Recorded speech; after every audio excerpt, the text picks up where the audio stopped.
Hey everyone, Ryan here at etrailer. Today on our 2022 Jeep Wrangler 4xe, we're going to be showing you how to install the etrailer.com trailer hitch receiver.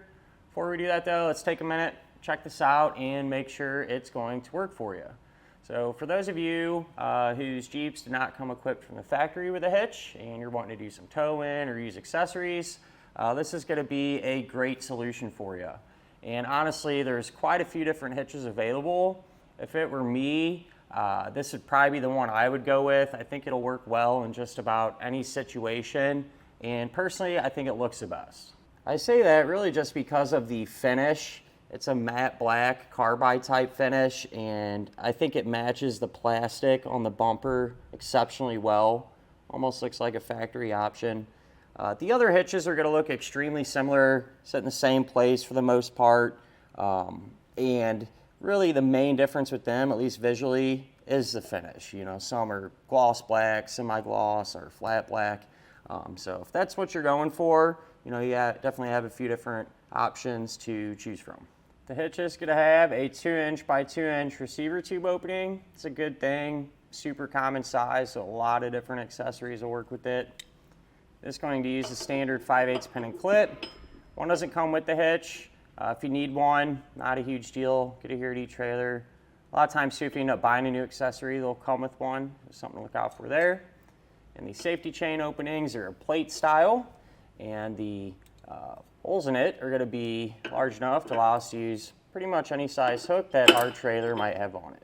As far as the weight capacities go, it should go to give us some pretty good numbers. It's going to have a 500-pound maximum gross tongue weight rating. That's the amount of weight pushing down on it. And that's good for just about any size bike rack or cargo carrier, to give an example there. For the maximum gross trailer weight rating, that's going to be 5,000 pounds. It's the amount of weight pulling on the hitch. That will be the weight of your trailer, plus anything that you might have in or on it. This can be used with the weight distribution system, which is a separate component. What happens when you use that, it keeps your Jeep and your trailer level whenever you're going down the road. Really popular on campers, enclosed trailers, things of that nature. So if that's what you're doing, it might be worth checking out. But even if you do use that system, the capacities are going to remain the same at 500 and 5,000. Now, with all that said, I do always like to suggest, never a bad idea just to grab your Jeep's owner's manual. That way you can check in there and make sure that your 4xe can handle that amount of weight safely.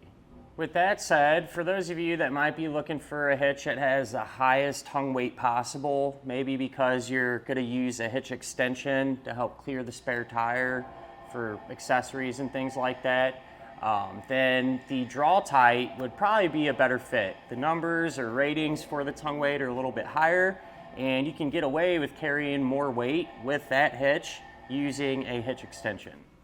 Grab a couple measurements now. These will help us figure out what type of accessories will work best.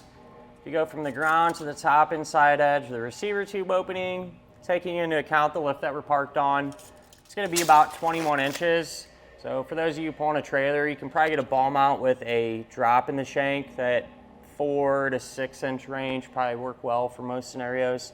And this Jeep's completely stock, by the way, too. Stock tires, no lift kit or anything like that. If you go from the center of the hitch pin hole to the edge of the rear bumper, that's going to be about 3 inches. And if you do that same measurement to the edge of our spare tire, that's going to be about 9 inches. And you can use those to help figure out exactly if any of those folding type accessories that you might have can be stored upright without hitting the back tire. Other than that, at the end of the day, that's really all there is to it. You know, like I said before, it's probably my favorite all-around hitch. General purpose, you know, it looks good, and it'll handle a lot of different types of things. As far as the installation goes, really straightforward. You know, you take out a couple of factory bolts in the back. Some models don't even have them there, so don't even have to bother with it. But more or less, put the hitch up, pop the bolts in, tighten them down. So really shouldn't give you too many issues. With that said though, you know, maybe if you're having other components installed too and don't feel like messing with any of it, you can always use our dealer locator network, and that'll help you find a shop in your neighborhood that can do this type of thing for you. But if not, hang around, we'll go ahead and get started on it now. To begin our installation, we're going to be underneath the back of our Jeep, and we're going to be working here in this area. There's going to be 2 factory bolts that we need to remove. Here's those 2 bolts. Now every Jeep May not be set up this way. If you look underneath yours and there's just openings here, then you don't need to worry about doing this part. But from my experience, vast majority of them on the road are going to have these two bolts. So we'll take an 18 millimeter and completely remove them. And if yours is set up like this, we'll end up reusing these bolts. If not, the hitch will come with new hardware that you can put in place.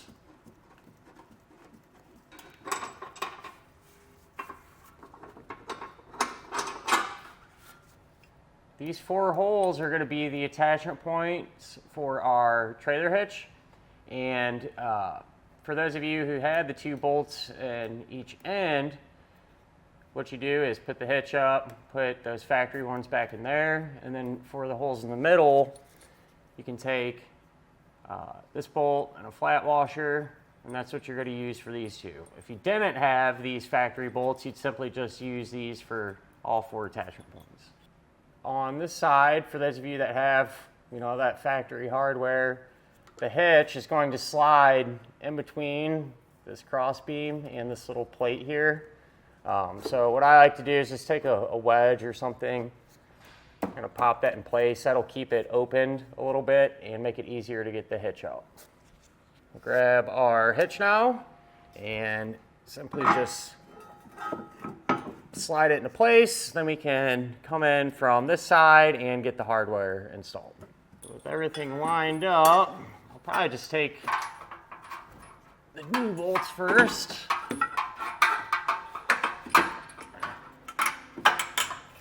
Try to get them going, at least so the hitch will kind of hold itself.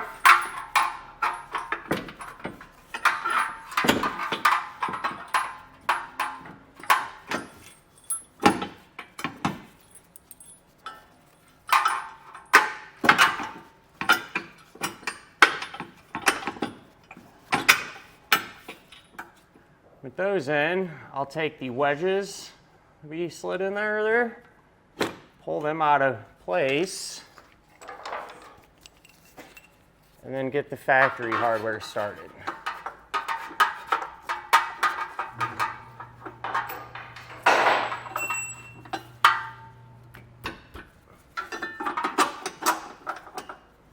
Where the bolts come out for the new hardware, you can take a flange nut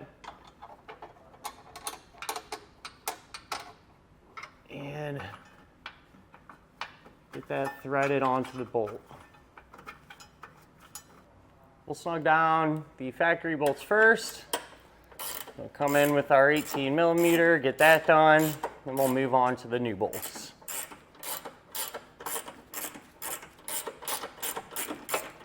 For the new hardware, you can use a 3/4 inch socket and wrench to get that tightened down. You want to make sure now to come back with a torque wrench and tighten down all the hardware to the amount specified in the instructions.